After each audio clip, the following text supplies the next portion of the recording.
क्रांतीचा आणि शांतीचा संदेश देणारे महाकरुणी तथागत बुद्ध, ज्या खऱ्या सम्राटाने अखंड भारताचं स्वप्न साकार केलं असे सम्राट अशोक, जे का रंजले त्याची म्हणावे तू आपले तोच साधू ओळखावा देव तिथेची नांदावा असे सांगणारे जगद्गुरु संत तुकाराम महाराज, ज्या मायमाऊलीने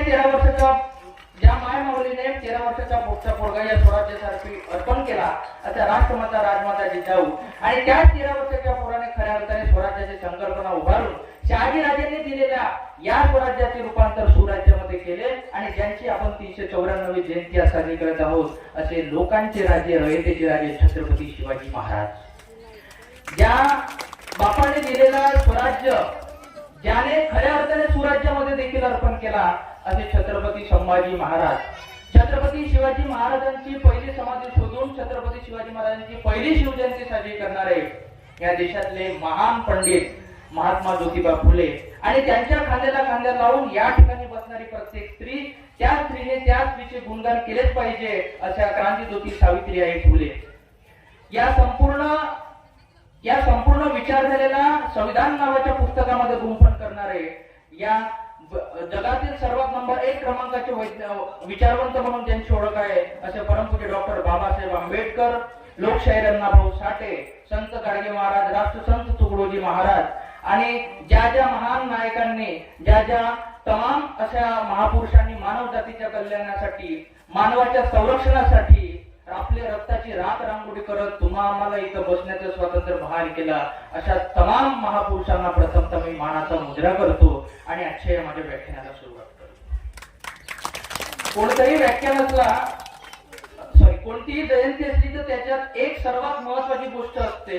मी तुमच्या सोबत साधणारा हा व्याख्यानाच्या माध्यमातून असलेला संवाद आहे. त्याच्यामुळे तुम्ही मनामध्ये कसली खंत न ठेवता एकदम फ्री बसा. मी काही लोकांना मला जर काही पटलं नाही तर मी त्यांना प्रश्न विचारतो, त्यांनी नक्की त्याला साथ द्या. ऍक्च्युअली गोष्ट अशी आहे की आपण कोणत्याही महापुरुषाची जर का जयंती साजरी करायची असेल किंवा कोणत्याही महापुरुषाच्या विचारधारेला जर का समोर नेण्याचं असेल तर त्या विचारधारेला पहिल्यांदा समोर कधीच नेत नाही, कारण आपण कोणाला समोर नेतो तर त्या रॅलीला समोर नेतो. आता ऍक्च्युअली त्या रॅलीमध्ये सर्वात जास्त पळव करणारा एकच हितचिंतक असतो आणि तो म्हणजे डीजे. इथं असणाऱ्या प्रत्येक युवकाला डीजे लागतो असं मी म्हणत नाही, परंतु मी ज्या गावी व्याख्यान करण्याकरिता गेलेला आहे व्याख्यानाला खूप कमी गर्दी दिसते आणि डीजे सारख्या प्रोग्रामसाठी, डीजे सारख्या रॅलीसाठी अतोनात गर्दी दिसते. म्हणजे तुम्ही छत्रपती शिवाजी महाराजांना जर का अभिवादन करायचे असाल तर तुम्ही त्यांना डीजेच्या माध्यमातूनच अभिवादन केलं पाहिजे. हे छत्रपती शिवाजी महाराजांनी कुठं सांगितलं आहे हो? याचं कुठेतरी लिखाण आहे का? नाही. मग तुम्ही छत्रपती शिवाजी महाराजांच्या जयंतीच्या दिवशी जर का डीजेवर रॅली करत बाबूराव गाणं वाजवत असेल तर महाराजही वरतून खरंच पाहत असतील की माझ्या काळात शिवा काशीद सारखे माणसं होते आणि आज यांनी बाबूराव सारखे गाणे वाजवून राहिले. म्हणजे यांनी नक्कीच मला जे विचार अभिप्रेत आहे किंवा माझी जी वैचारिक क्रांती आहे त्या वैचारिक क्रांतीला यांनी जोपासण्याचं कार्य केलं का, हा छत्रपती शिवाजी महाराजांना पहिला प्रश्न असेल. आणि या प्रश्नाची उत्तर मग आपण काय दिलं पाहिजे, तर या प्रश्नाची उत्तर आपण दिलं पाहिजे की आपण प्रबोधनात्मक कार्यक्रम खऱ्या अर्थाने घेण्याची गरज आहे.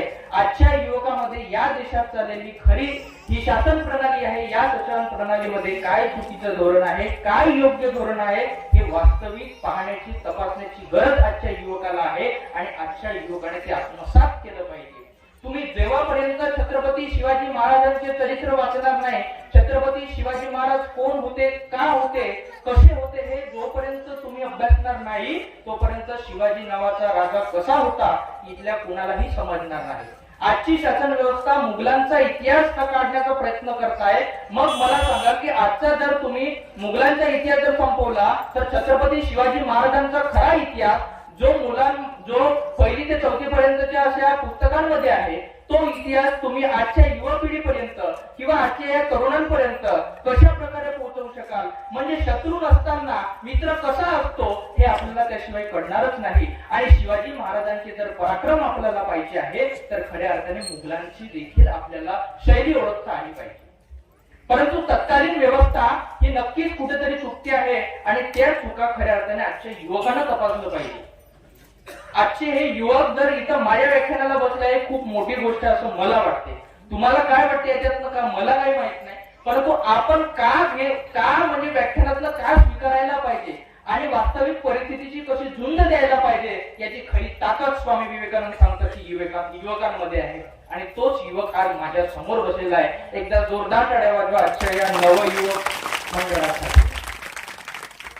छत्रपती शिवाजी महाराजांनी वयाच्या 13व्या वर्षी खऱ्या अर्थाने शहाजी राजे भोसल्यांकडनं राज्याची धुरा सांभाळली आणि त्या राज्याच्या धुरेला छत्रपती शिवाजी महाराजांनी स्वराज्यात आणि नंतर पुढे सुराज्यात अर्पण केलं. परंतु सध्याची जर परिस्थिती बघितलं, एखाद्या मुलाचा बाप हा 2 महिने जर का आजारी असेल आणि त्या बापाने ती शेती करण्याकरिता म्हणजे त्याच्याकडे असलेली समजा 10 एकर शेती आहे आणि ती 10 एकर शेती जर का मुलाला दिली की बापू मला आजारातून मुक्त होण्यापर्यंत तू त्या शेतीचे सोने कर. आजच्या युवकांमध्ये ती कल्पना आहे का किंवा तो वैज्ञानिकतेचा भाव आहे का की आजचा युवक बापाने दिलेल्या 10 एकर जमिनीला 2 महिन्यात 20 एकर करू शकणार? अजिबात नाही. पण छत्रपती शिवाजी नावाच्या राजामध्ये ते पराक्रम होता आणि त्या राजाने असा पराक्रम घडवून दाखवला की बापाने दिलेला राज्य खऱ्या अर्थाने त्याने सुराज्यामध्ये अर्पण केला. तो म्हणजे छत्रपती शिवाजी महाराज. आणि हाच शिवाजी महाराज आपल्याला समजायचा आहे.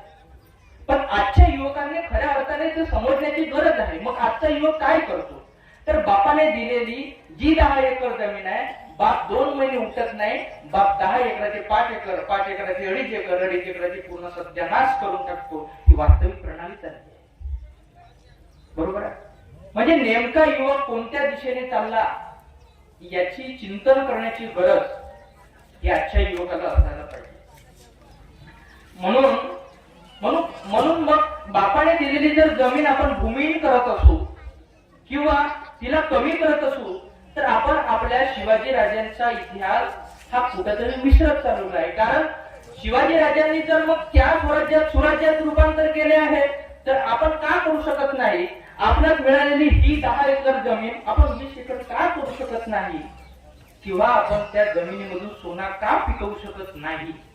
याचाही चिंतन मंथन युवकाने करायला हवं. म्हणून मग शेवटी पर्याय एकच उरतो. आजचा युवक जर भूमिहीन होत असेल किंवा त्या जमिनीचा कमी प्रमाणात करत असेल तर त्याचं एकमात्र कारण असू शकतो. तो महत्वाचं कारण म्हणजे काय की युवकाकडे रोजगारही नाही. रोजगार नाही. मग युवकाकडे एकच सर्वात महत्वाचे पर्याय उरतात, 1 आणि 2. एक तुमच्या गावामध्ये असलेले पानटपऱ्या आणि दुसऱ्या तुमच्या गावामध्ये असणाऱ्या दारूच्या भट्ट्या.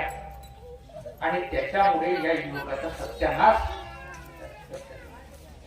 हा सत्यानाश जर झाला असेल तर या 2 गोष्टींमुळे होतो. बरोबर. आणि म्हणून मला कधी कधी म्हणावं असं वाटते की शिवा तुझ्या मुलाचा सागर अथांग दिसते, की शिवा तुझ्या मुलाचा सागर अथांग दिसते, न भेटणारा या देशातला तुझा हा पांग दिसते, पण समाजाप्रती कर्तव्य करण्याआधी मानसा अरे काही तुझ्या मावळ्यांची देशी रांग दिसते, काही तुझ्या मावळ्यांची देशी रांग. शिवाजी महाराजांना हे स्वराज्य किंवा हा युवक कधीही अपेक्षित नव्हता. आजचा युवक जर का चाय टपरीवर बसून किंवा देशीच्या दुकानामध्ये जाऊन जर दारू प्राशन करत असेल तर या शिवाजी महाराजांच्या या जयंतीमध्ये बसण्याचा त्याला अधिकार नाही. तो शिवाजी महाराजांचा मावळा असूच शकत नाही, यात काहीही शंका नाही. शिवाजी महाराजांच्या आयुष्यात शिवाजी महाराजांनी निर्व्यसनीपणा धारण केला आणि म्हणून रयत सारखा स्वराज्य त्या ठिकाणी स्थापन झाला.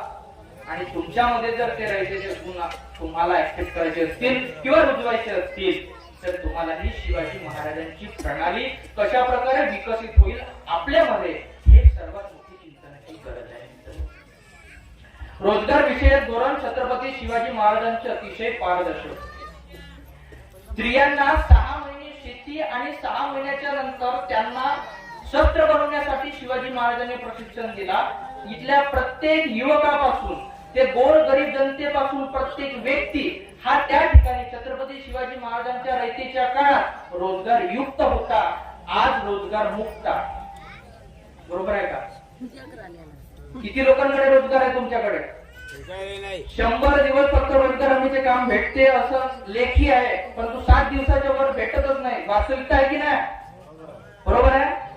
मग खऱ्या अर्थानं आज जर निर्व्यसनी कोणतेही कार्य करताना जर आपण जीवनात व्यस्त असलो तर ते कार्य करण्यात अतिशय प्रगल्भता असते. आपण जर ते कार्य व्यस्त नसलो, म्हणजे आपण जर वेठबिगारीपणा केला किंवा रोजगार मुक्त राहिले, तर दोनच ऑप्शन होते ना मग, एक तर टपरी आणि दुसरं दुकान दारूची, बरोबर आहे. आणि म्हणून वास्तविक जर कारण जर कुठं जात असेल किंवा कारण जर कुठं होत असेल किंवा आजचा युग जर कुठं बसत असेल, तर त्याच्या मागे या दोन महत्व कारण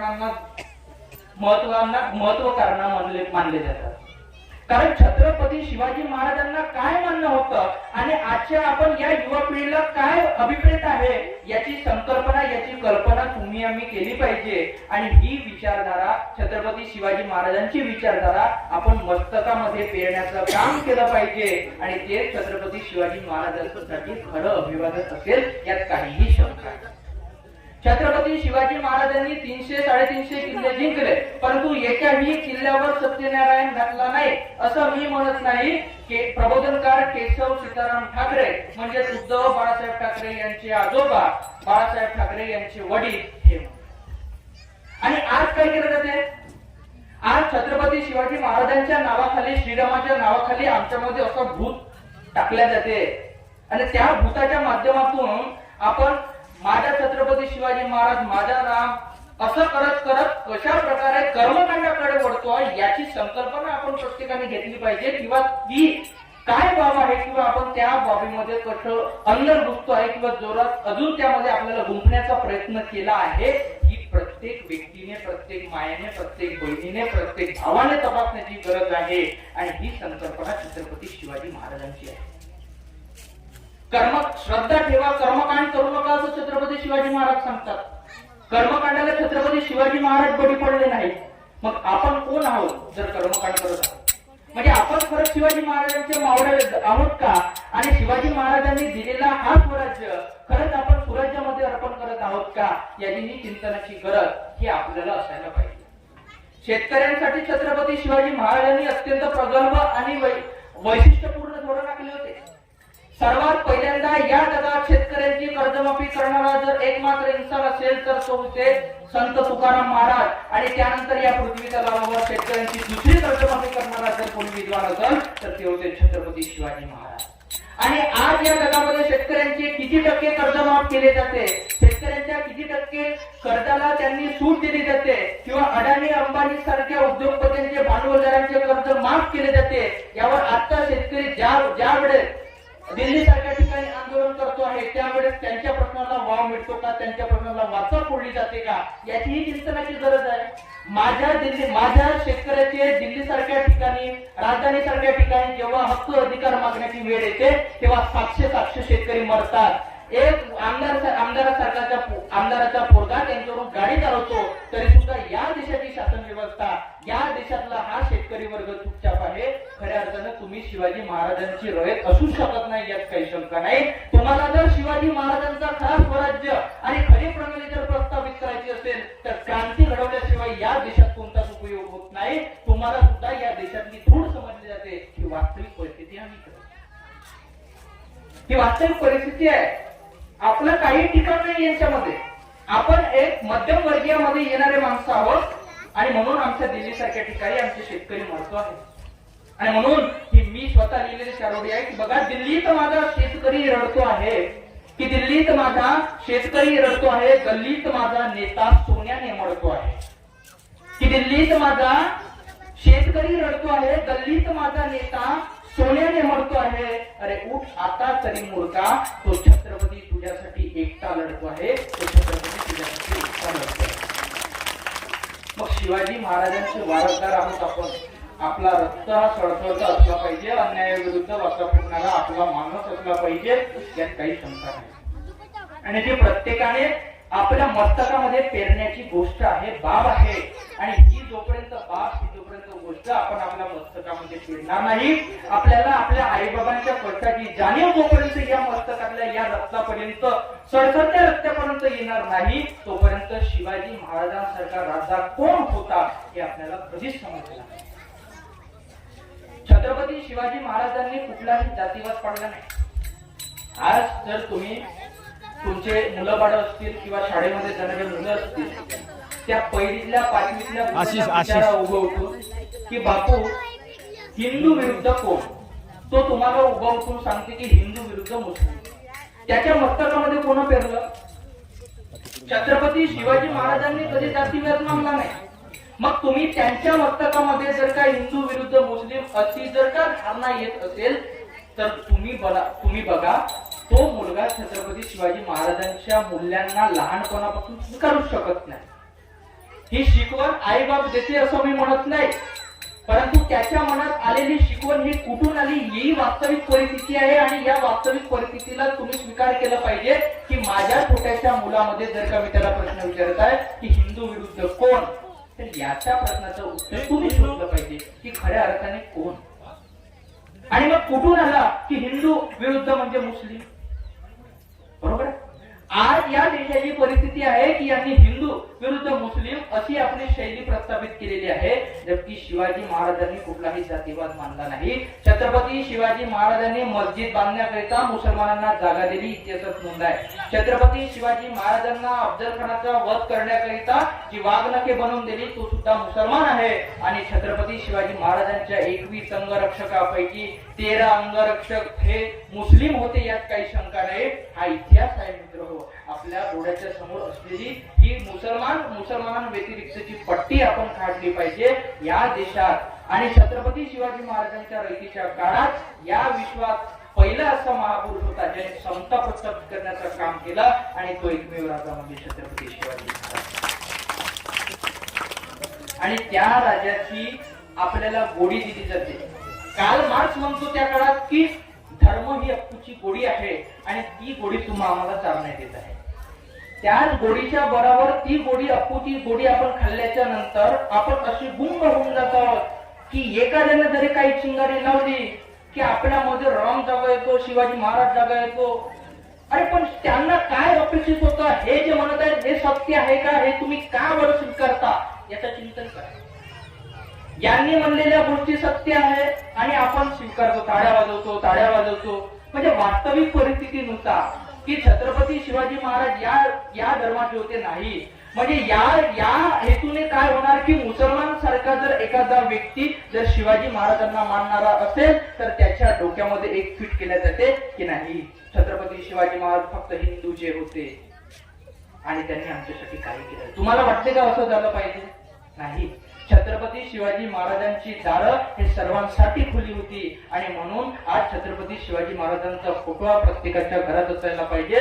मग तो SC ST OBC कोणत्याही समाजाचा असला तरी चालेल. आपण काय केलं आहे, या महापुरुषांना फक्त जाती धर्माच्या निवाड्यामध्ये बांधण्याचं काम केलेलं आहे. छत्रपती शिवाजी महाराज मराठ्यांचे, बाबासाहेब आंबेडकर बौद्धांचे, अण्णाभाऊ साठे मातंगाचे, क्रांतिसूर्य बिरसा मुंडा आदिवासींचे. ही संस्कृती नाही. ही आमच्या महाराजांना अभिप्रेत असलेली संस्कृती नाही. ही आमच्या बाबासाहेबांना अभिप्रेत असलेली संस्कृती नाही.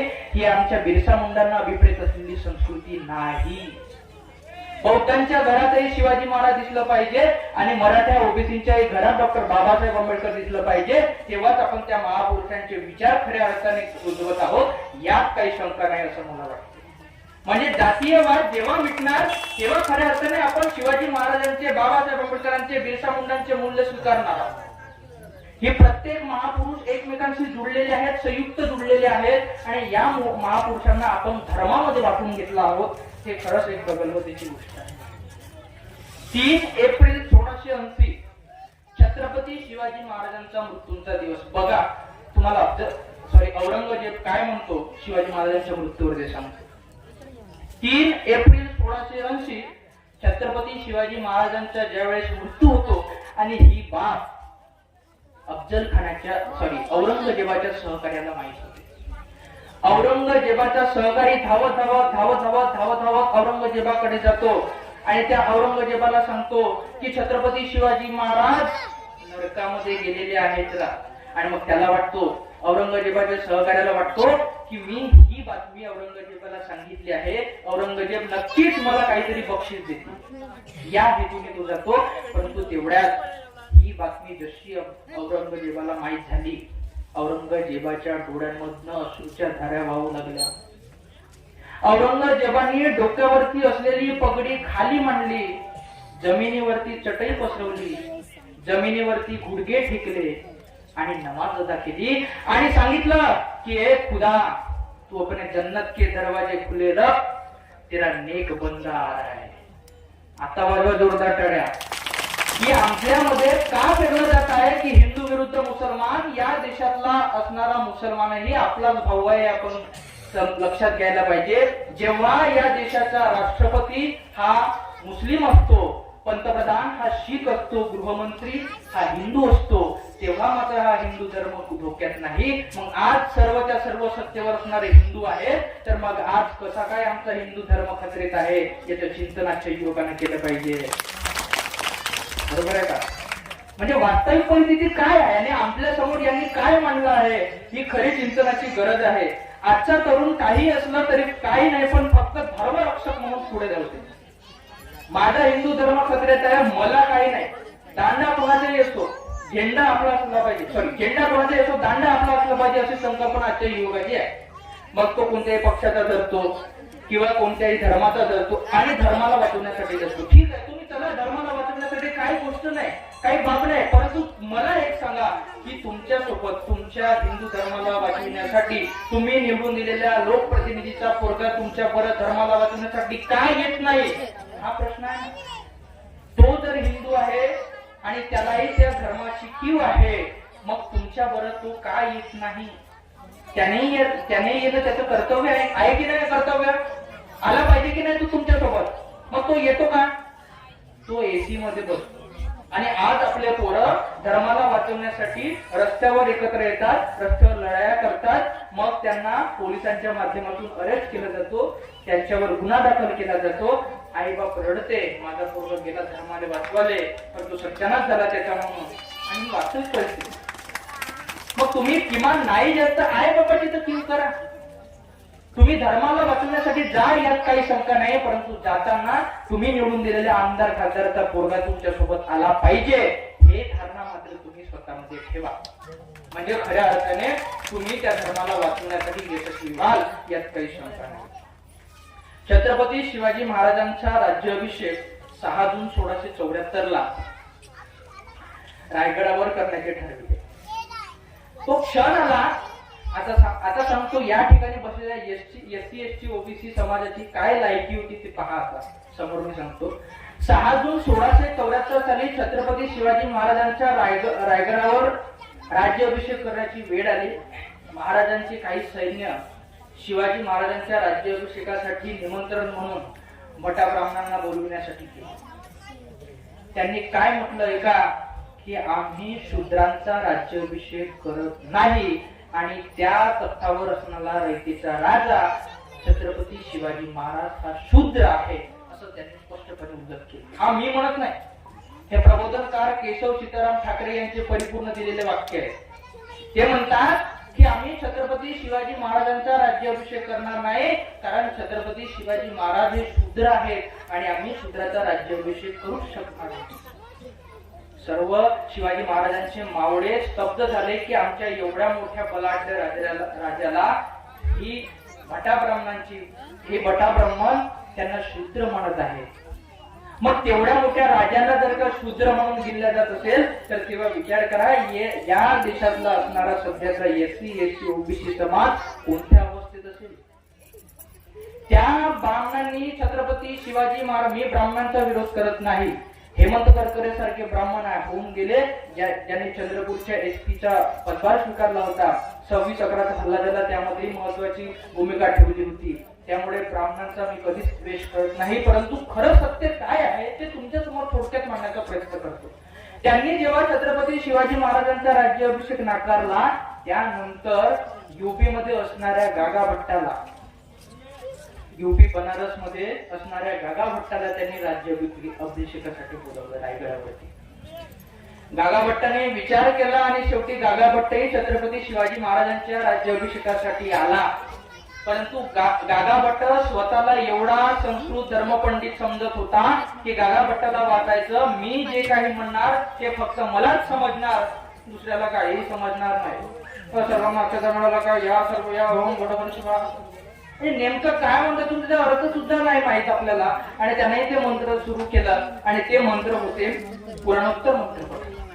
परंतु त्या ठिकाणी एक 17 वर्षाचा 13 भाषेचा ज्ञान असणारा धर्मपंडित त्या ठिकाणी उपस्थित होता आणि त्याचं नाव म्हणजे छत्रपती संभाजी महाराज. आणि त्या छत्रपती संभाजी महाराजांना त्या गागा भट्टाला प्रश्न केला. हा प्रश्न केला की गागा भट्ट, तुम्ही जे का मंत्र उच्चारण करत आहात ते पुराणोत्तर मंत्र आहेत, तुम्ही वेदोत्तर मंत्र का बरं म्हणत नाही? माझ्या राजाचा डाव्या पायाच्या अंगठ्याने गागा भट्टाने त्याचा राज्याभिषेक केला. छत्रपती शिवाजी महाराजांचा विचार करा. म्हणजे आमचे राजे एवढे नीच होते यांनी दाखवून दिलं होतं आम्हाला. त्यांनी डाव्या पायाच्या अंगठ्याने छत्रपती शिवाजी महाराजांचा राज्याभिषेक केला.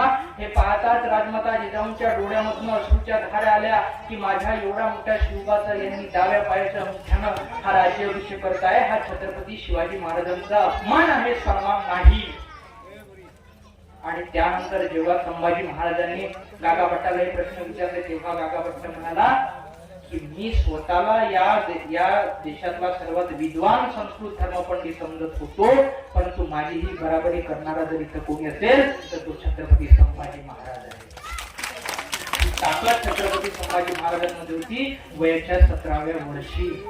आणि त्यानंतर ही छत्रपती बघा महापुरुष हे कसे एकमेकांशी जुळले आहेत बघा. त्यानंतर छत्रपती शिवाजी महाराजांच्या त्या राज्याभिषेकाचा स्वीकार करण्यात आला नाही आणि दुसरा राज्याभिषेक घडविण्यात आला. त्या राज्याभिषेकाची नोंद इतिहासात कोणत्याच पानावर नाही असे प्रबोधनकार ठाकरे सांगतात. आणि तो राज्याभिषेक तथागत बुद्धांच्या विचाराचा चालता होता असेही प्रबोधनकार ठाकरे म्हणतात. आपण एकमेकांच्या जातीचा द्वेष करतो, हा द्वेषपणा आपण सारला पाहिजे. हे सर्व महापुरुष एकमेकांशी संयुक्त आहेत याची जाणीव आपण केली पाहिजे. आणि तीच खऱ्या अर्थाने चिंतनाची गरज आहे, मंथनाची गरज आहे. म्हणजे शिवाजी महाराज कशा पद्धतीने तुमच्या आमच्या रक्तामध्ये होते आणि यांनी कशा प्रकारे त्यांना नष्ट करण्याचा प्रयत्न केला हे मी या ठिकाणी तुम्हाला सांगत आहोत. छत्रपती शिवाजी महाराजांच्या रायतेच्या स्वराज्यामध्ये स्त्रियांचा देखील उत्तुंग सन्मान करण्यात आला. त्यांना अतिशय योग्य त्याची वागणूक देण्यात आली. छत्रपती शिवाजी महाराजांच्या रयतेच्या स्वराज्यामध्ये जेव्हा स्त्रीचा बलात्कार त्याने त्यांच्या सख्या मेवण्याने केला तर त्या सख्या मेवण्याचे हात कलम करणारा या जगाच्या पाठीवर एकच राजा होऊन गेला आणि तो म्हणजे छत्रपती शिवाजी महाराज. आज जेव्हा आमच्या मणिपूर सारख्या राज्यामध्ये आदिवासी स्त्रीची नग्न दिंड काढली जाते, तिचा व्हिडिओ युट्यूब फेसबुक सारख्या प्रसार माध्यमांवर व्हायरल केला जातो आणि तरी सुद्धा त्या कांडावरती आज या देशाचा गृहमंत्री उत्तर देत नाही. शोकांतिक आहे. जेव्हा निखिल वगैरे सारख्या ज्येष्ठ पत्रकारांवर पुण्यासारख्या ठिकाणी हमला होतो आणि त्याला वाचवण्याकरिता शरद पवार गटाची एक कार्यकर्ता प्रीती कुमारे म्हणून त्यांना वाचवण्यात जातो तेव्हा तिच्यावरती सुद्धा हल्ला केला जातो, परंतु त्या कार्यकर्त्यांवर गुन्हा दाखल होत नाही. अर्थातच काय या छत्रपती शिवाजी महाराजांचे हे रयतेचे राज्य. हे रयतेचे राज्य म्हणजे बाबासाहेब आंबेडकर म्हणतात की मी जे संविधान या देशाला अर्पण केलेलं आहे ते संविधान छत्रपती शिवाजी महाराजांचे रयतेचे स्वराज्य मी डोळ्यासमोर या ठिकाणी अर्पण केलेलं आहे. पुढे बाबासाहेब असेही म्हणतात की संविधान कितीही चांगलं असलं तरी त्याला चालवणारे जर का वाईट असतील तर तो संविधान वाईटच ठरेल आणि संविधान कितीही वाईट असेल त्याला चालवणारे जर लोक वाईट चांगले असतील तर ते चांगले ठरेल. म्हणजे याचा अर्थ काय की छत्रपती शिवाजी महाराजांचा जो रयत साम्राज्य होता त्याच रयत साम्राज्याला बाबासाहेब आंबेडकरांनी तुम्हा आम्हाला दिलेला आहे, परंतु यांनी आपल्या पुढे असा जातीचा चष्मा दिलेला आहे. त्या चष्म्यामधून आपल्याला एकच विचारधारणा नेहमी अस्तित्वात येते आणि ती म्हणजे काय की आपण प्रत्येक धर्माचा द्वेष करतो. मग ज्यावेळेस त्या प्रीती कुमारे सारख्या स्त्रीवर पुण्यासारख्या ठिकाणी त्यांचे कार्यकर्ते हमला करतात तेव्हा त्यांच्यावरती अजूनपर्यंत गुन्हा दाखल होत नाही, कुठलाही व्यक्ती त्याच्यावर ऑब्जेक्शन घेत नाही, तेव्हा मात्र मग छत्रपती शिवाजी महाराजांना अभिप्रेत असलेला रयत साम्राज्य, रयत हा धोक्यात आहे हे यात काही शंका नाही. आणि आपण मग शिवाजी महाराजांवरती कशा प्रकारे चिंतन करत आहोत किंवा शिवाजी महाराजांची जयंती कशी साजरी करत आहोत हे सुद्धा एक मोठी गोष्ट आहे. छत्रपती शिवाजी महाराजांनी प्रजेवर प्रेम करणारा राजा म्हणून छत्रपती शिवाजी महाराजांची ओळख आहे. माझ्या स्वराज्यात कुणी उपाशी राहता कामा नये, माझ्या शेतकऱ्याच्या भाजीच्या भेटाला सुद्धा हात लावता कामा नये असे छत्रपती शिवाजी महाराजांचे धोरण होते. आज तुम्ही बघितले असेल वर्धेतला एक व्यक्ती होता ज्याला कापसाला भाव नव्हता मिळत, दिवस पूर्ण त्रासला तो. व्हिडिओ होता हा प्रसार युट्यूबवर, युवकाने नक्की पाहिला असेल. जेव्हा तो कंटाळवला तेव्हा त्याने आपल्या टेम्पो सोबत त्या कापसालाही आग लावून दिली होती की या सरकारने मला माझ्या कापसाला भाव दिला नाही म्हणून ही व्यवस्था, या तत्कालीन व्यवस्था जर शेतकऱ्यांना ही पाळी आणण्यास भाग पाडत असेल तर तुम्ही लक्षात घ्या आपली स्थिती कुठे आहे आणि आपण कशी आहे याची खऱ्या अर्थाने चिंतनाची गरज आहे. आणि म्हणूनच या देशात बाबासाहेब आंबेडकरांनी या भिकाऱ्याला सुद्धा राजा होण्याचा जो मान दिला आहे तो छत्रपती शिवाजी महाराजांच्या रयतेमधून दिला आहे. आणि त्या भिकाऱ्याला म्हणजे कोणत्या भिकाऱ्याला राजा बनवायचं त्याचं शस्त्र जर कोणामध्ये दिलं असेल तर ते तुमच्यामध्ये दिलेलं आहे मतदानाच्या माध्यमातून. त्याचाही आपण विचार करायचा. छत्रपती शिवाजी महाराजांचे नियोजनबद्ध कार्यक्रम नेहमी सर्वांसाठी आदर्श ठरतात. रायगड किती उंच आहे तुम्ही जाऊन बघा कधीतरी, पण रोपचा वापर न करता पायाने जाऊन बघा. रायगड तेवढा उंच असला तरी त्यांच्या नियमावलीनुसार एकदा रायगडचा दरवाजा 6 वाजता बंद झाला तर तो पुढला कुणासाठी खुला गेला नाही. रायगडावर सुद्धा आजही एक गोडा पाणी आहे. गोड्या पाण्याचं साधन तिथे असलेल्या प्रत्येक पर्यटकांना तो आकर्षित करतो. म्हणजे तेवढ्या उंचावर असणाऱ्या रायगडामध्ये जर छत्रपती शिवाजी महाराज त्या काठी पाणी पुरवू शकतात. सिंधुदुर्ग हा जरी खाड्या पाण्याचा माध्यम असला तरी त्या ठिकाणी गोड्या पाण्याचं अस्तित्व आपल्या समोर येतो. याचाच अर्थ बघा की छत्रपती शिवाजी महाराजांची नियोजन कशी होते आणि हे नियोजन प्रस्थापित करणारा आपला राजा होता. आज हरघर जल माध्यमातून लोकांना नळ दिल्या जाते परंतु त्या नळांना पाणीच येत नाही ही मोठी शोकांतिका आहे. बरोबर आहे. नळ आला पण पाणी आला का? बरोबर आहे. म्हणजे खऱ्या अर्थाने या देशात आपल्याला काय, मी पहिल्यांदा एक गोष्ट तुम्हाला निश्चित करतो की या ठिकाणी मी बोलणारा कोणत्याही धर्माचा धर्मपंडित नाही आणि कोणत्याही पक्षाचा कार्यकर्ता नाही. माझ्या हातात कोणत्याही पक्षाचा झेंडा नाही. त्यामुळे खरे जे मुद्देसूद मांडणी आहे ते मी तुमच्या समोर मांडतो. बरोबर आहे. तर असे असणारे छत्रपती शिवाजी महाराजांचा हा नियोजन होता आणि तो नियोजन तुम्हाला आम्हाला स्वीकारता आला पाहिजे. छत्रपती शिवाजी महाराजांना फक्त 50 वर्षाच्या आयुष्य लागले. 300 ते 350 त्यांनी गड किल्ले बांधले, जिंकले, तयार केले. पण आजचा युवक हे मोठी गोष्ट आहे. आजचा युवक काय करते? 18 वर्षाचा झाला, 19 वर्ष झाला, 20 वर्ष झाला, त्याच्यामध्ये जर हातामध्ये मोबाईल फोन आला म्हणजे संपूर्ण जग आहे. आणि मग त्या मोबाईल फोन मध्ये एकच गोष्ट होती ते म्हणजे हॅलो जान झोपली का, जेवली का. म्हणजे विशेष गोष्ट मला एकच सांगायची आहे की छत्रपती शिवाजी महाराजांच्या या रयतेच्या साम्राज्यातून किंवा या रयतेच्या माध्यमातून आपण काय स्वीकारलं पाहिजे. छत्रपती शिवाजी महाराजांचा जो रयतेचा साम्राज्य होता तो सर्वांसाठी समता आणि प्रगल्भता प्रस्थापित करणारा होता आणि तोच आपण प्रक्षेपित केलं पाहिजे यात काही शंका नाही. आणि ज्या वेळेस 10 नोव्हेंबर 1659 ला अफजल खानाचा वध करण्याची वेळ छत्रपती शिवाजी महाराजांवरती आली. अफजल खानाने तर निमंत्रण दिलं होतं छत्रपती शिवाजी महाराजांना. हा बघा छत्रपती शिवाजी महाराजांचं नियोजन कसं होतं. छत्रपती शिवाजी महाराजांनी वाघनखांचा वापर केला आणि मध्यान्नाचा वापर केला म्हणजे दुपारच्या वेळेचा वापर करून अफजल खानाचा वध केला. हा नियोजनबद्ध पद्धतीने काम होता. आज देशात असं चालत नाही. राजा बोले आणि दाढी हाले हा एकच कार्यक्रम या देशात चालत आहे आणि या देशातला या कार्यक्रमाची वाट जर तुम्हाला लावायची आहे तर ही 2024 ची निवडणूक तुमच्या समोर आहे. बरोबर. म्हणजे तुम्हाला तुमचे अधिकार जपायचे असतील, या देशात शिवाजी महाराजांचा राज्य जर प्रस्थापित करायचं असेल, बाबासाहेब आंबेडकरांनी दिलेली लोकशाही राज्यघटना वाचवायची असेल तर खऱ्या अर्थाने तुम्हाला स्वतंत्र होऊन लढण्याची क्रांती करण्याची गरज आहे आणि ती क्रांती आजचा युवक करू शकतो यात काही शंका नाही. स्त्रियाही करू शकतात याच्यातही काही शंका नाही. तुम्ही आपल्या मुलाबाळांना सांगा की बापू मोबाईल पाय पण त्या मोबाईल मध्ये असणारा जगही पाय. त्या मोबाईलवर अशाही काही गोष्टी सापडतात ज्या या लोकांना नाही माहित राहत त्या मोबाईलला माहित राहत. सध्या या परिस्थितीमध्ये आपलं अभिव्यक्ती स्वातंत्र्य कुठेतरी धोक्यात आहे. सध्यातली मीडिया भारताची जे काही प्रसार चालू आहे त्याचा कुठलाही वर्तन किंवा कुठलाही प्रसार माध्यम आपल्यापर्यंत पोहोचून देत नाही. वर्तमानपत्रापासून ते सर्व मीडिया त्याचा कुठलाही वापर आपल्यापर्यंत सदुपयोग पद्धतीने होत नाही आणि त्याचा एकच मत पर्याय होतो तो म्हणजे मोबाईल. वाईट आणि योग्य अशा दोन्ही गोष्टी त्याच्यामधून घडू शकतात. त्या पद्धतीनं प्रत्येक स्त्रीने सांगितलं पाहिजे माझ्या मुलाबाळाला की बापू तू मोबाईल पाय, परंतु तू आपल्या मस्तकाचा वापर करून त्या ठिकाणी पुस्तकाचाही वापर कर आणि खऱ्या अर्थाने शिवाजी महाराजाला या 394 जयंती दिनी अभिवादन करणे सांगितलं पाहिजे आणि तेच छत्रपती शिवाजी महाराजांसाठी अभिप्रेत असणारं अभिवादन आहे.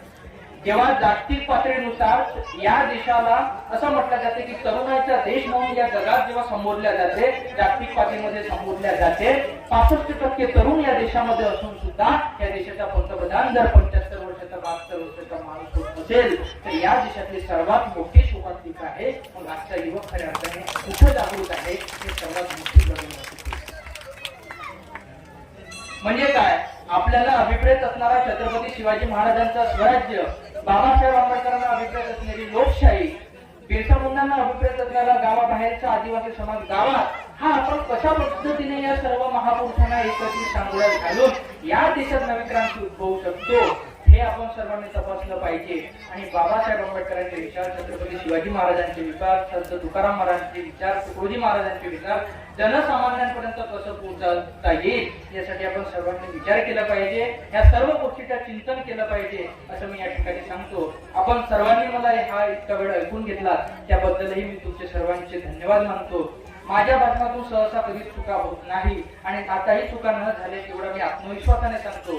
ज्याला वाटत आहे की चुका आहे त्याने काहीही करा, मला काही फरक पडत नाही, परंतु खरा वास्तविक इतिहास छत्रपती शिवाजी महाराजांचा इतिहास मी तुमच्यासमोर मांडण्याचा प्रयत्न केला.